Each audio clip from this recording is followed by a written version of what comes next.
All right, hello everyone. Welcome to my channel. I'm Thomas, and I do educational videos on many different subjects. We're uh, about to do day 77 on the reciprocal system of theory, which is a theory of everything discovered by Dewey B. Larson back in the 20th century. He died back in 1990. We're looking at his final book right now. That's called Beyond Space and Time, that came out after he died in 1995. We will be looking at some of his earlier work a little bit later. I guess I wanted to start with his final book because it's a little bit more accessible, but it also gives you kind of the ability to kind of get fluent in the way that Larson is presenting this and how he's thinking about this and how the reciprocal system works. And so then when we go and get into the more technical subjects, the astronomy and the chemistry and the physics, then we already kind of have some kind of grounding in how the reciprocal system is working. Now, the basic idea behind Larson's theory is that the universe is not made out of matter, and the universe is not made out of energy, but the universe is made out of motion. In fact, matter and energy are both forms of motion. And motion is the relationship between space and time. Space and time are reciprocals of each other. And that means that they have the same general qualities. What we know about space is that it's three-dimensional. I say 3 or 4-dimensional, but we'll just say three-dimensional. And so by the reciprocal rule, then time would also be three-dimensional. And what we know about time is that time is progressing, or it's flowing. It's always getting later and later and later. And so by the reciprocal, postulate here, then space is also flowing or progressing, meaning that things are always getting further and further apart. Now, what else is true about space and time? Not only are they three-dimensional, but they also come in only discrete units, meaning that they are quantized. There is a minimum 1 unit of space and a minimum 1 unit of time. There's nothing less than that. And they go by increments, 1 to 2 to 3 to 4. You can't, you don't have 2.7 or something like that. You can have fractions.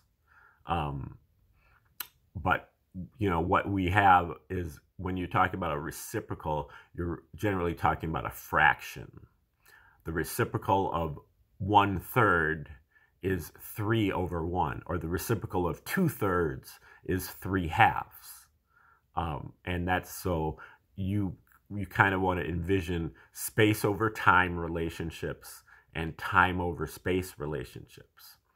The space over time relationships, Larson calls that sector 1, and he also calls that the material sector. That's the sector of the speed of the sector of the universe that's moving slower than the speed of light.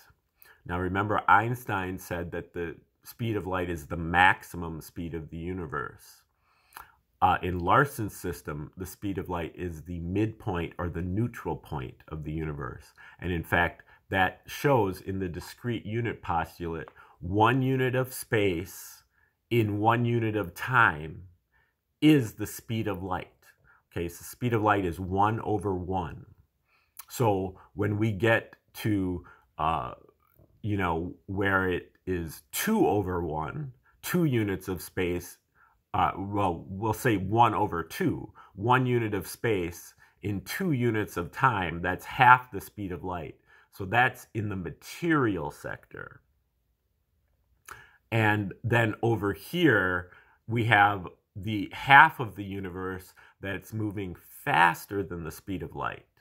And so that is the half that Einstein doesn't know anything about. And we don't necessarily know anything about it either, except that we can extrapolate what's over here is the same as what's over here by the reciprocal postulate. So all we have to do to extrapolate is flip the roles of space and time. So here we have 1 unit of space in 2 units of time. And over here, we would have 1 unit of space in 1 unit of time in 2 units of space. And that is, so that is faster than the speed of light relationship.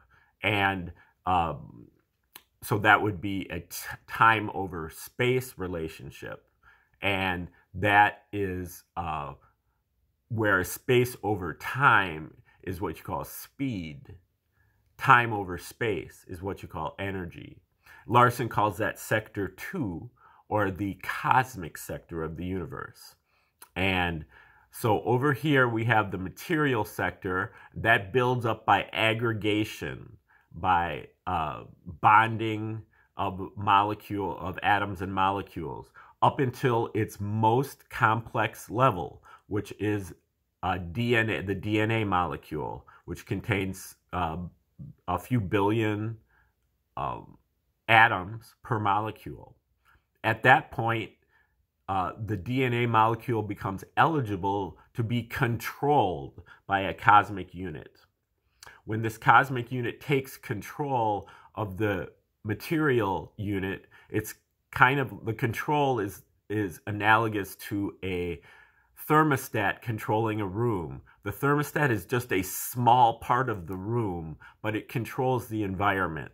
In the same way, the sector 2 component is just a small part of that DNA molecule, but it controls it. Larson refers to that as the life unit. Life is the combination of the material and cosmic sector units. Now, when life develops or evolves to its most complex level, then it gets to what he calls the ethical, or the intelligent human. The intelligent human being is the most complex level of the life unit. And at that point, it becomes eligible to get another control from what Larson calls sector 3. And sector 3 is the part of the universe that is beyond space and time, or independent of space and time. I would suggest that that would be the realm of light in general, the 1/1 part. And at that point, then, so the human being is under the control of sector 2, which is guided toward survival. But it is also under the control of sector 3, which is guided toward ethical behavior, or good behavior. Another term for sector 3 that the ancients used was God, or the spirit world. And so the human being is kind of caught in between those things, and at certain times they conflict with each other. And at that point, the human being has to be able to decide which one to choose, ethical behavior or survival. And that is called free will. That was the subject of chapter 17 of this book. We are now on chapter 19, which is called Good and Evil. And so he was talking about the problem of evil. And now we're gonna pick up here in the middle of chapter 19 with some of Larson's words on this subject. One of the expedients that have been called upon to answer this problem of evil, is to postulate that the powers of God are limited, that he rules only over the realm of the good, and that he is opposed by another power, a devil or something of the sort, who rules over the realm of evil. Such a conflict was entirely in harmony with the thinking of primitive people, accustomed as they were to continual strife between tribes or between nations. But, as noted in chapter 12, this concept has been gradually fading out, although it still lingers on to some extent because so much of the imagery of the holy books of the world's great religions is based upon it. The limited powers hypothesis does not necessarily call for an antagonist. The limitation could be inherent in the nature of existence, but this conflicts with the prevailing conception of omnipotence, and it is generally rejected by the theistic religions. Another recent hypothesis, perhaps it would be more accurate to say a family of hypotheses, since there are many different versions of the same idea, asserts that evil is in some way necessary to accomplish the purposes of the deity, the nature of which we are unable to specify, and probably would be unable to comprehend in any event. This is, of course, the theological equivalent of sweeping the dirt under the rug, but it gets away from the idea of a spirit of evil, which does not seem very plausible to the modern mind, and for lack of anything better, it is widely, if rather unenthusiastically, accepted.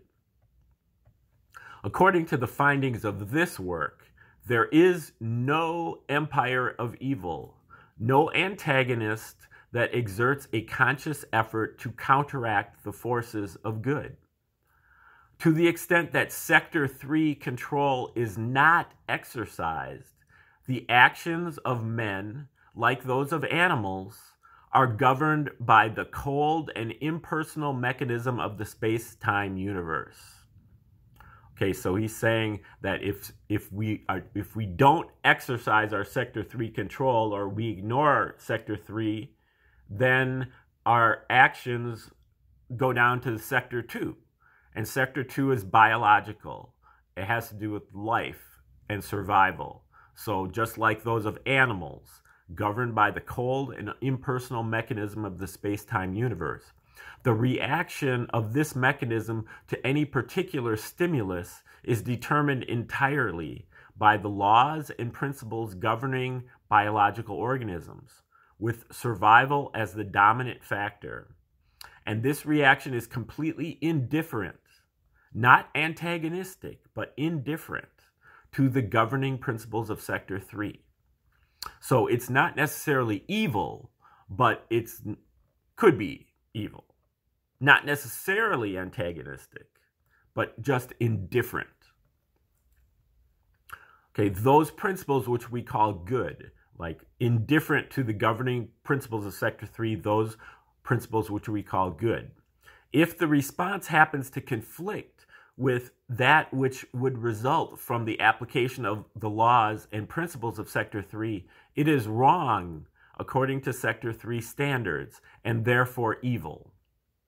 But this is merely because the standards of the two sectors are different. The evildoer is not violating any natural laws. Indeed, he cannot violate these laws, since a natural law is not a command. It is merely a statement as to what happens under certain circumstances. It just is. It's not saying do this or do that. It's saying this is what happens. And so that happened. It's just like the law of gravity. The law of gravity, assuming the law of gravity exists, but it could make you hit the ground really, really hard and break all your bones. That doesn't mean that it's evil. It just is. That's what happens, and it's not a command. It's not. You can't say that it's fall to the ground. It just automatically happens. It automatically ensues as a result of it being one of the laws. Okay, so the evildoer is a biological organism, and he acts in accordance with the natural laws governing biological organisms, the laws of Sector 2. But he is also a human being, and as such, he has the option of another course of action. It is the failure to exercise that option that constitutes evil.